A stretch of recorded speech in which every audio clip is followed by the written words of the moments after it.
That is some introduction. Thank you very much. Can I just begin by offering again condolences and deepest sympathies to all those inspired by Hoja Effendi. I had the good grace and the enormous privilege to not only visit and meet with the teacher back in 2017, but I did it again in 2019. And I've been sitting and listening to all the reflections. And before I go any further, can I just say to Parisa, don't change, stay strong, stay on message, and you should know that Australia and Afghanistan have shared many, many stories. There's a railway line that runs from the heart of the Northern Territory all the way down to Adelaide. And that train is called the GAN, the Afghanistan. It's a wonderful carriageway. It's filled with great memories and opportunities, and you should ride it. Take it out and have a good look. Ladies and gentlemen, in 2017, when we went to New York to get a chance to be part of the audience, to meet and to listen to Hoja Effendi, I wasn't quite sure what I was in for. I was constantly being told he wasn't in the best of health. I was constantly being told that we may get 10 to 15 minutes with him and we should be very happy with that. Well, an hour and a half later, we kept getting told now it was about time we leave because he's very tired. But the longer we were with him, the thing that amazed me was how much that human intervention, that human touch, that human interaction enriched him. It was like he had plugged into the wall and flicked the switch. And the more we spoke to him, the more questions we asked of him, the more alive he became. And I thought to myself, this is incredible. He actually loves life and people. And I'm the product of two ancient cultures. On my father's side, I'm Armenian from the Ottoman Empire. On my mother's side, I'm Greek. So I said to Hoja Effendi, I said, what is it? Why are you here listening to this Australian who's come to you, a Christian boy? What do you expect to discover from me? And his response was remarkable for me. He said, I want to hear your story. And I told him about how my forebears on one side had to flee Ottoman Turkey in order to survive at the turn of the 20th century, and how my father was born in Athens and had married a Greek girl, and then they had to flee a broken Greece at the end of World War II after the Greek Civil War, and they were seeking a sanctuary down under. They sought out Sydney, but they had to land in Melbourne, a place called Station Pier. And the reason for that, there was a maritime dispute, and Sydney had been closed for business. So they had to come from Melbourne via train in those days, 1949, to Sydney to start a new life. And then I went back in 2019 and I thought, he meets people from around the world each and every day. Imagine. And sure enough, we turn up again, reminded it could only be a very short audience. And an hour and a half later, we were again mesmerised by this man who kept coming alive.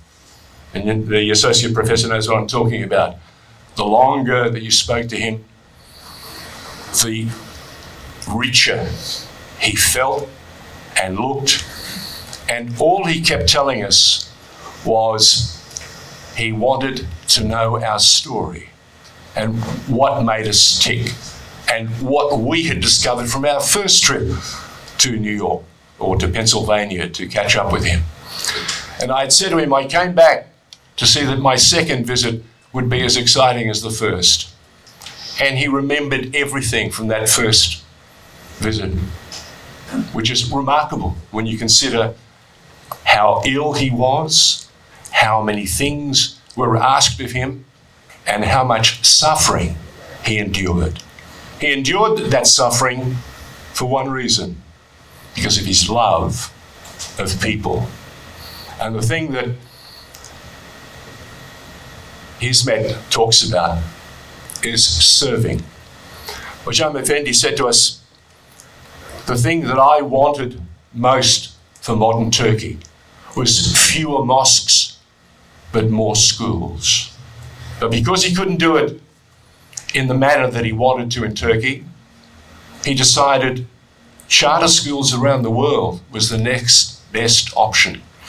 And as Ahmed alluded to early on, we had to go to Romania, not only to conduct and host the then international version of the International Festival of Language and Culture, which went out on Romanian television, but to also participate and watch the Turkish version live to Turkey on the Saturday night, and to watch it in a very different way. It wasn't like we were doing it in Australia. In Australia, it was a very collegiate, very supportive show that we put on.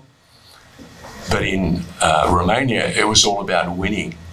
And each and every child that came from every different community, and they came from 30 different countries, they were not only remarkably competitive, but the thing that I discovered was they all became very fast and very firm friends. And I'm reminded of the wonderful legacy of the first International Festival of Language and Culture that we conducted in Australia, in Melbourne. And I watched, I think we had students from about 15 countries, something like that. And they all came as perfect strangers. They all arrived, and 10 days later, as they're on the plane getting out, there they were, swapping phone numbers, Facebook links, and goodness knows. I'm thinking to myself, if this is designed to bring people together, if this is designed to encourage friendship and to open and build pathways, then we're on a very good wicket here. And every international festival that we conducted, from 2015 right through to when we stopped, I think we did about half a dozen, did we not? And these festivals were held each and every year from the early 2000s, and they spread to 200 odd countries. And again, the thing that you couldn't hide from, and it's a very big part of the legacy of Hoca Effendi, and it's about friendship, it's about sharing experiences, it's about growing together. And I went with a crew, and my chauffeur is sitting right there next to the associate professor. He thought I wouldn't recognise him because he shaved his beard and his mo. But not only did he navigate without the need for one of those geo-positioning satellites, but we never got lost in America. And every time we needed to find somewhere special to eat, like a honing beacon of the first order, he would take us there. Great to see you. And my thoughts are with you at this difficult time, because you remember Hoca Effendi and what he meant to us and what he means, not only now, but for the years to come, for all the people who will discover not only what he had to say, but what he believed in. That's enough of me. All I can say once again is that Affinity and AIS, for the better part of 20 years, have been doing a quite magnificent job bringing people together, building pathways between communities in the most meaningful way, and doing it in such a fashion that it's still exciting. And every time we turn up to do something new, I trust we all learn something new. Chip, great to see you here. I expect to see more of you at these gatherings. Thank you very much.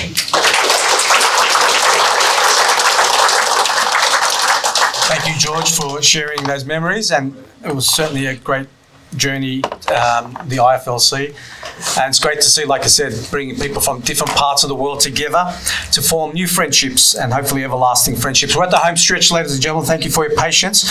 Our next speaker is Professor Greg Barton, who unfortunately couldn't be with us, but he sent a video message. Just quickly, Professor Greg Barton, I think many of you would have seen him on TV, talking a lot about Islamic, or his area of expertise is Islamic politics, but he's also a close follower of social movements, and he's a leading voice on also Indonesia as well. And he's recently been appointed as the inaugural rector of the Deakin Lancaster University at Indonesia, their campus at Bandung. So if the video is ready, we can show the video.